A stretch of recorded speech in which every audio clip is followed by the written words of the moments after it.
अस्सलाम वालेकुम रहमतुल्लाहि व बरकातुहू नहमदुहु व नसल्ली अला रसूलिहिल करीम अम्मा बाद। अल्लाह सुब्हानहू तआला की पनाह चाहती हूँ शैतान मरदूद से, इस के मेरे पास हाजिर हो। शुरू अल्लाह सुब्हानहू तआला के नाम से जो बहुत मेहरबान नहायत रहम करने वाला है। सूरह हिज्र वही के लिहाज से सूरत आप सल्लल्लाहु अलैहि वसल्लम पर 54 नंबर पर उतारी गई है। कुरान तरतीब के लिहाज से 15 नंबर पे है। आयात 99 है, रुकू 6 है। हिज्र के मायनी है वादी हिज्र, पत्थरों वाली वादी। आयत 1 से फरमाया जा रहा है अलिफ लाम रा, ये किताब इलाही और रोशन कुरान की आयतें हैं।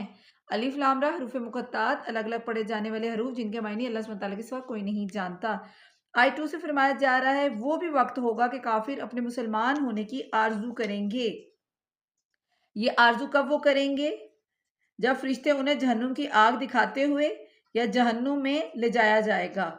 फिर इसी तरह फरमाया जा रहा है आप इन्हें खाता नफा उठाता झूठी उम्मीदों में मशगूल होता छोड़ दीजिए, ये खुद अभी जान लेंगे। यानी कि जो कफार हैं ये कुफ्र और शिर्क के बाज नहीं आ रहे, तो इन्हें छोड़ दीजिए, दुनियावी लज्जतों में लगे रहें और जल्द ही ये जो अपना अंजाम है जान लेंगे क़यामत के दिन, जब नामा अमल सामने रख दिया जाएगा जो अमल किए होंगे ज़िंदगी में। फिर ऐसा फरमाया जा रहा है किसी बस्ती को हमने हलाक नहीं किया मगर ये कि उसके लिए लिखा हुआ है, कोई गिरोह अपनी मौत से ना आगे बढ़ता है ना पीछे रहता है। उन्होंने कहा कि ए वो शख्स जिस पर ये जिक्र उतारा गया है, यकीनन तू कोई दीवाना है। अल्लाह अकबर।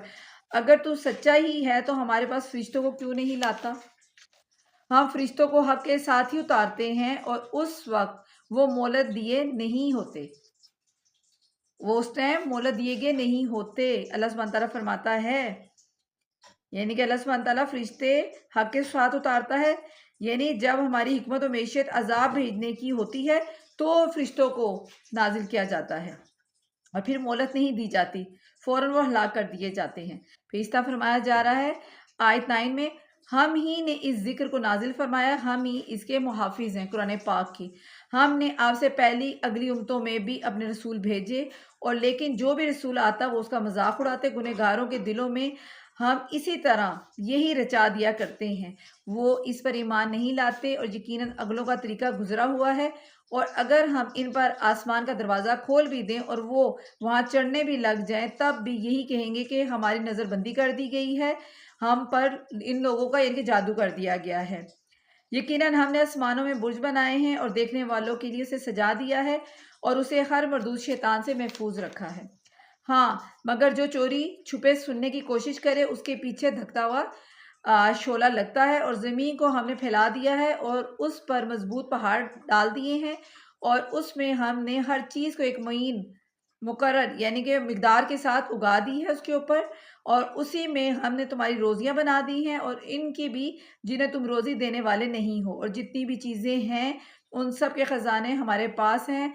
हम हर चीज़ को उसके मुकर्रर अंदाजे से उतारते हैं और हम बोझल हवाएं भेजते हैं, फिर आसमान से पानी बरसाकर वो तुम्हें पिलाते हैं और तुम इसके ज़ख़ीरा करने वाले नहीं हो। हम ही ज़िंदा करते हैं, मारते हैं और हम ही बिला आखिर वारिस हैं और तुम में से आगे बढ़ने वाले पीछे हटने वाले भी हमारे इल्म में हैं। अल्लाह सुब्हानहू तआला फरमा रहा है आपका रब सब लोगों को जमा करेगा, यकीनन वो बड़ी हिकमतों वाला बड़े इल्म वाला है। यकीनन हमने इंसान की पैदाइश का उसकी मुख्तलिफ हालतों का जिक्र किया जा रहा है आयत 26 में।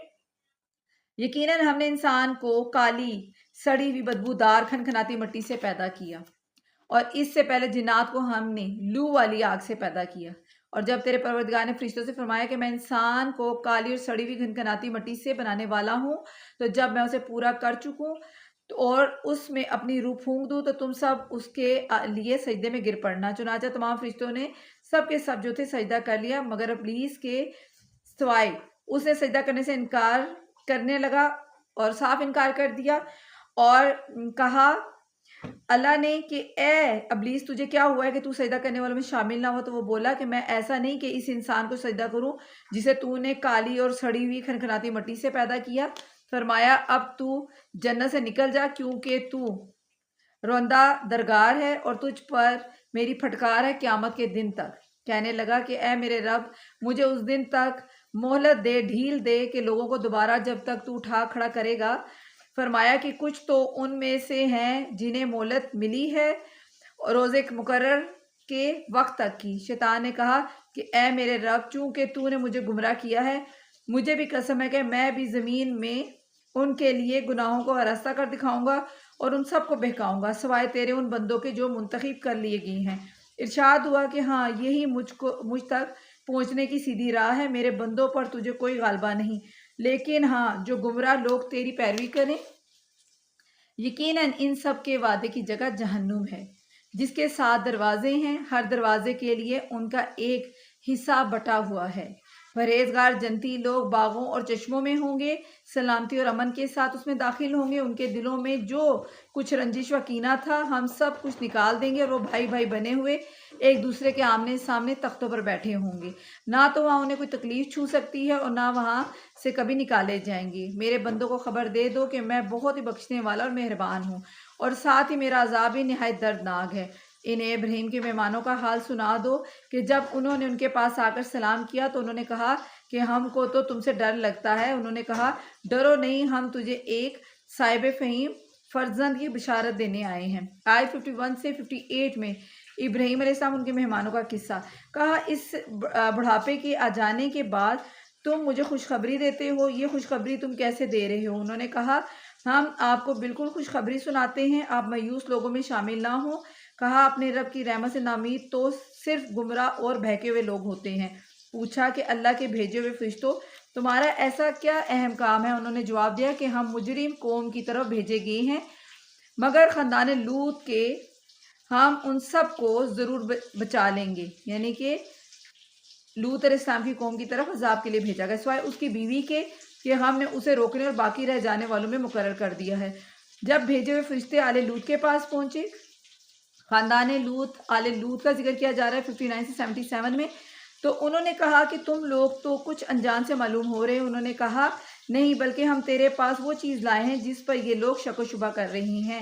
ہم تو تیرے پاس کھلے حق لے کے آئے ہیں اور ہم ہیں بھی بالکل سچے۔ اب تو اپنے خاندان سمیت اس رات کے کسی حصے میں چل دے اور آپ ان کو پیچھے رہنے، اور خبردار تم ان سے پیچھے مڑ کر بھی نہ ان کو دیکھنا، اور جہاں کا تمہیں حکم دیا جا رہا ہے وہاں چلے جانا۔ اور ہم نے اس کی طرف اس بات کا فیصلہ کر دیا کہ صبح ہوتے ہوتے ان لوگوں کی جڑ کاٹ دی جائے گی اور شہر والے خوشیاں مناتے ہوئے آئے۔ لوط نے کہا یہ لوگ میرے مہمان ہیں، تم مجھے رسوا نہ کرو، اللہ سے ڈرو اور مجھے رسوا نہ کرو۔ وہ بولے کہ کیا ہم نے تجھے دنیا بھر کی ٹھیکیداری سے منع نہیں کر رکھا؟ لوط نے کہا اگر تمہیں کرنا ہی ہے تو یہ میری بچیاں موجود ہیں، تیری عمر کی قسم وہ تو اپنی بدمستی میں سرگردہ تھے۔ پس سورج نکلتے نکلتے انہیں ایک بڑی زور کی آواز نے پکڑ لیا، بالآخر ہم نے اس شہر کو اوپر تلے کر دیا اور ان لوگوں پر کنکر والے پتھر برسائے۔ بلا شبہ نصیحت حاصل کرنے والوں کے لیے اس میں بہت سی نشانی ہے۔ یہ بستی اسی راہ پر ہے جو برابر چلتی رہتی ہے، عام گزرگاہ ہے۔ عام یعنی کہ یہ شارع عام ہے، یعنی قوم لوط کی جو بستیاں مدینے سے شام کو جاتے ہوئے راستے میں پڑتی ہیں، اس راستے پر آنے جانے والے جو ہیں ان بستیوں سے ان کو گزر کر جانا پڑتا ہے۔ پھر اسی طرح ذکر کیا جا رہا ہے اس میں ایمانداروں کے لیے بڑی نشانی ہے، ذکر کیا جا رہا ہے آئکا قوم کا، ہجر والوں کا ذکر کیا جا رہا ہے۔ آئکا بستی کے رہنے والے بھی بڑے ظالم تھے جن سے آخر ہم نے انتقام لے لیا۔ یہ دونوں شہر عام راستے پر ہیں۔ قوم لوط سدام، ان کا جو یعنی کہ شہر ہے سدام، اور قوم شعیب آئکا والے جو ہیں قوم شعیب ان کا جو مسکن تھا وہ مدین، یہ دونوں ایک دوسرے کے قریب ہیں۔ پھر اس طرح ذکر کیا جا رہا ہے اور ہجر والوں نے بھی رسولوں کو جھٹلایا۔ ہجر والے قوم سمود صلی اللہ علیہ السلام کی قوم، اور ہم نے ان کو اپنی نشانیاں عطا فرمائی تاہم وہ ان سے روگردانی بھی کرتے رہے۔ یہ لوگ پہاڑوں کو تراش تراش کر گھر بناتے اور بے خوف ہو کر آخر انہیں بھی صبح ہوتے ہوتے چنگار نے دبوچا، پس ان کی کسی تدبیر و عمل نے انہیں کوئی فائدہ نہ دیا۔ ہم نے آسمان اور زمین کو اور ان کے درمیان کی سب چیزوں کو حق کے ساتھ ہی پیدا فرمایا ہے، اور قیامت ضرور ضرور آنے والی ہے، پس تو حسن و خوبی اور اچھائی سے درگزر کر لے۔ یقیناً تیرا پروردگاری پیدا کرنے والا اور جاننے والا۔ یقیناً ہم نے آپ کو 7 آیتیں دے رکھی ہیں جو دہرائی جاتی ہیں، اور عظمت والا قرآن بھی دے رکھا ہے۔ سورہ فاتحہ نماز میں پڑھی جاتی ہے۔ قرآنی ترتیب کے لحاظ سے سورت 1 ہے، اور وحی کے لحاظ سے 5 نمبر پر آپ صلی اللہ علیہ وسلم پر یہ سورت اتاری گئی، سورہ فاتحہ الحمدللہ رب العالمین۔ پھر اسی طرح فرمایا جا رہا ہے آپ ہرگز اپنی نظریں اس چیز کی طرف نہ دڑائیں جس سے ہم نے ان میں سے کئی قسم کے لوگوں کو بہرہ مند کر رکھا ہے، نہ ان پر آپ افسوس کریں اور مومنوں کے لیے اپنا بازو جھکائی رکھیں۔ इनके आप हरगिज़ अपनी नज़रें उस चीज़ की तरफ ना दौड़ाएँ जिससे हमने इनमें से कई किस्म के लोगों को बहरामंद कर रखा है, और ना उन पर आप अफ़सोस करें और मोमिनों के लिए अपने बाजू झुकाई रखें और कह दीजिए कि मैं तो खुल्लम-खुल्ला डराने वाला हूँ, जैसे कि हमने इन कस्में खाने वालों पर उतारा, जिन्होंने इस किताब-ए-लाई के टुकड़े-टुकड़े कर दिए। फिर इस तरह फरमाया जा रहा है, कसम है तेरे पालने वाले की, हम इन सब से ज़रूर बाज़-पुरस करेंगे और हर उस चीज़ की जो वो करते हैं। बस आप इस हुक्म को जो आपको किया जा रहा है खुलकर सुना दीजिए और मुश्रिकों से मुँह फेर लीजिए। आपसे जो लोग मसखरापन कर रहे हैं, इनकी सज़ा के लिए हम काफ़ी हैं। जो कि अल्लाह के साथ दूसरे माबूद मुकर्रर करते हैं, उन्हें अनकरीब मालूम हो जाएगा। हमें खूब इल्म है कि उनकी बातों से आपका दिल तंग होता है।